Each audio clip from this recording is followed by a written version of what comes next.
x1 کا یہ ہے کہ اگر کوئی مستزنی کرے لیکن اس کی منی نہ نکلے، صرف مزی خارج ہو، تو کیا اس سے غسل فرض ہوگا؟ اس حالت میں نماز پڑھ سکتے ہیں یا نہیں؟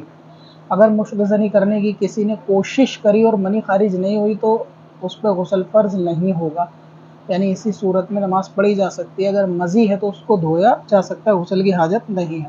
یعنی مستزنی سے غسل اس صورت میں فرض ہوتا ہے جب منی بھی خارج ہو، اور اگر منی خارج نہ ہو تو اس سے پھر غسل فرض نہیں ہوتا۔ شاید اس بارے میں آلریڈی ویڈیو بنی ہوئی بھی ہے، لیکن اگر کسی کو اس تعلق سے پاکی ناپاکی کی ویڈیو دیکھنی ہے تو وہ یوٹیوب پہ سرچ کرے سکندر وارثی اباؤٹ منی مزی، تو اور بھی ڈیٹیل میں مل جائے گی۔ ورنہ طہارت کی پلے لسٹ بھی دیکھی جا سکتی ہے، اس کے اندر پاکی ناپاکی، کپڑا پاک کرنا، نشان پڑنا کپڑے پر منی مزی کا، اس کے متعلق بہت ساری ویڈیو آپ کو طہارت کی پلے لسٹ میں بھی مل جائے گی۔ اب اپنی قضا عمری نمازوں کا حساب لگانا ہوا اور بھی آسان۔ وزٹ کریں qazakalculator.smswarsi.com پر اور اس کیلکولیٹر سے اپنی تمام قضا نمازوں کا حساب منٹوں میں کریں اور ڈاؤن لوڈ بھی کریں۔